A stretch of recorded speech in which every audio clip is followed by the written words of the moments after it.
Meghan Markle is officially in a damage control mode as she desperately tries to salvage her public reputation by telling the world that yes, oh yes, Netflix is interested in her very, very meager offering as a creator. Well, we know this is probably really not true. Now let's talk about Harry and Meghan. Meghan Markle's plans to produce a film adaptation of Carly Fortune's hit romance novel Meet Me at the Lake. Well, that's now on ice after Netflix decided not to renew its $100 million deal with Harry and Meghan. Kinsey, this is a big blow for Meghan. This was a serious project. Meghan Markle's media empire looks like it's starting to crumble. With a public unraveling of a multi-million-dollar Netflix deal, the cracks are beginning to show in the polished image she spent years building. Once praised as a modern-day reinvention of royalty and a rising Hollywood power haze, Meghan now appears to be clawing for relevance in a world that's quietly moving on. The Netflix deal, once hyped as a game-changer for the Sussexes, was reportedly dropped without much noise. And according to insiders, the platform just didn't see the payoff they were promised. Her projects failed to spark the kind of buzz or viewership that justifies the price tag. Hollywood, quick to shift gears, is turning cold. Her lifestyle brand didn't take off the way her team hoped it would.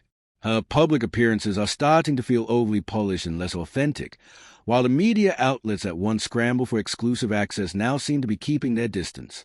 And in an industry that thrives on hype, this kind of silence speaks volumes. Meanwhile, Prince Harry seems to be heading in a completely different direction. Reports of quiet peace talks with King Charles suggest his more focus on healing royal rifts than chasing Hollywood glory. Insiders claim Harry's priorities have shifted, and that mending ties with the monarchy may now be his long game. If that's true, Meghan could find herself more isolated than ever, stuck between two worlds that no longer want her. So, is this a Imagine this. Rachel Meghan Markle, dressed in beige, tanned to the nines, completely blackface, except the hands and of course the hair parting, surrounded by white males dressed in suits, chastising her when Meghan Markle is crying, playing the victim. Without tears, of course, because tears can ruin the tan lines. Yes, all of this happens in a boardroom. This is something that Netflix right now is having to deal with, and they have nothing, they want nothing to do with this woman because she just crossed a line, and they are absolutely gobsmacked. But you know, hey, if you go to bed with dogs, with dirty dogs, you wake up with fleas like this all over your face, and you're not going to believe what Netflix is having to deal with because of a little video that Rachel Meghan Markle recorded without their permission, and you're not going to believe where this video was recorded because it's going to be final chapter for Meghan's Hollywood dreams? In today's video, we're diving deep into what's really going on behind the scenes. From the quiet fallout with Netflix to Harry's royal U-turn, let's unpack why so many people saw this downfall coming from miles away. After years of dominating headlines as one of the most polarizing royal couples of our time, Meghan Markle and Prince Harry now face the one thing every public figure dreads: fading relevance. Once the epicenter of royal scandal and Hollywood buzz, the Sussexes are being met with an audience that's noticeably tuning out. Despite Meghan's ongoing plea for privacy, her actions tell a very different story. She stepped back from royal duties, sure, but launched a podcast, branded a lifestyle line, gave A-list interviews, and showed up at celebrity events. And yet, none of it seems to be landing the way she expected. Observers are beginning to point out what's becoming hard to ignore. When the public pulls away, Meghan pushes harder. It's a pattern that's becoming more and more visible. As her loudest critics grow bolder and her supporters quiet down, the energy around her has shifted completely. What was once praise is now mostly pushback. The media glare that once fueled her rise now feels like it's working against her. And every move she makes only adds fuel to the fire that's been burning for years. One of the most revealing signs of Meghan's waning Hollywood influence came with the abrupt collapse of her $100 million Netflix deal. Touted early on as a post-royal power move, the partnership was supposed to redefine her brand with Prince Harry. But instead of evolving into a long-term collaboration, the deal ended with Netflix walking away, quietly but definitively. And just like that, one of Meghan's biggest opportunities vanished. According to insiders, Netflix had grown weary of her shifting focus, putting more energy into her lifestyle brand and fulfilling content obligations. While her debut documentary with Harry made waves, it's now seen as a one-hit wonder. Every project that followed failed to hit that same cultural note. Internally, Netflix execs felt her creative direction lacked depth and, more importantly, longevity. Now, with the deal dead and interest from other platforms reportedly lukewarm, Meghan is scrambling to reclaim lost ground. Even with rumors of fresh projects, major players are hesitant to buy in. Industry insiders say it's not just about the failed content, it's about a brand that's being labeled all image, no impact. And what stings most? Meghan's as-ever lifestyle brand, the very endeavor that supposedly pulled her away from Netflix, is now under fire itself. Critics are already questioning its authenticity, direction, and purpose. Marketed as a stylish reflection of Meghan's values, the brand instead became a magnet for backlash. From the start, as-ever struggled to connect. While press coverage tried to spin it as a graceful pivot into wellness, most people weren't convinced. Industry analysts and everyday consumers alike slammed it for feeling shallow and disconnected. The products, from jam jars to upscale kitchen gear, were slammed as overpriced and out of touch. Even Meghan's fans began to wonder what exactly the brand stood for. The glossy aesthetics couldn't mask what many saw as a lack of real purpose or vision. For someone who was once hailed as a master of media and marketing, this misstep is massive. And without the safety net of Netflix or strong public backing, Meghan now finds herself in a far more vulnerable place than she ever expected. The accusations of Meghan exploiting her royal connections are back, and this time, they're hitting harder than ever. Critics argue her entire brand isn't built on skill or originality, but on the fame she inherited by marrying into the British monarchy. And the backlash goes way beyond overpriced jam jars. It cuts straight to the core of her identity.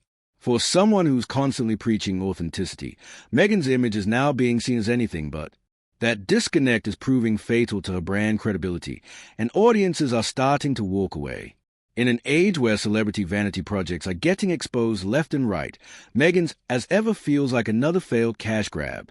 Her fan base is fractured, her media glow has dimmed, and her efforts to connect with consumers are falling flat. With the Netflix fallout still fresh and questions swirling about her relevance, this latest flop only adds to the pile. Meghan Markle is in an identity crisis, and worse, the public doesn't seem interested in whatever version comes next. Her post-royal reinvention? It's not clicking. But wait, it gets worse. Remember that big podcast deal with Spotify? The one she hyped as a bold move into new media? Yeah, that bombed too. Archetypes launched with fanfare, trended briefly, then disappeared from the conversation. It failed to deliver any long-term impact, and Spotify noticed. Reports say the platform quietly killed the deal after just one season, frustrated by behind-the-scenes production drama and Meghan's inability to hold listeners. In short, Spotify figured out what audiences were already feeling. Meghan was boring. Now, after two massive deals have collapsed, Meghan's career looks shaky at best. She's reportedly exploring new territory, possibly even daytime television. Rumors have swirled about her joining The View, though insiders say it's unlikely. Not only is the show already juggling its own chemistry issues, but Meghan's divisive public image might make her more of a liability than an asset. Still, the mere existence of the rumor suggests one thing: she's scrambling for a new platform. Any platform. Meanwhile, Prince Harry seems to be on a completely different path. Royal insiders say he's quietly working to repair ties with King Charles and senior royals. It's a dramatic pivot, one that signals he may be acknowledging what many suspected all along: their freedom and independence narrative didn't pan out. What was once a revolutionary brand rooted in disruption and defiance is now losing steam. And Harry may be trying to course-correct before it's too late. Now, Meghan and Harry are facing the cold truth: fame without results doesn't last. In a media world that moves faster than ever, attention spans are short and loyalty is conditional. High-profile deals alone aren't enough anymore. If they want to stay relevant, it's going to take more than flashy headlines. It's going to require quiet consistency, authentic storytelling, and a serious reset in how they show up publicly. The Sussexes are officially at a crossroads, and the next move could define everything. With Meghan's ventures flopping and Harry inching back toward the royal family, the couple's direction has never felt more uncertain. They're absent from major cultural moments, declining Google searches, and a lack of fresh projects are all red flags.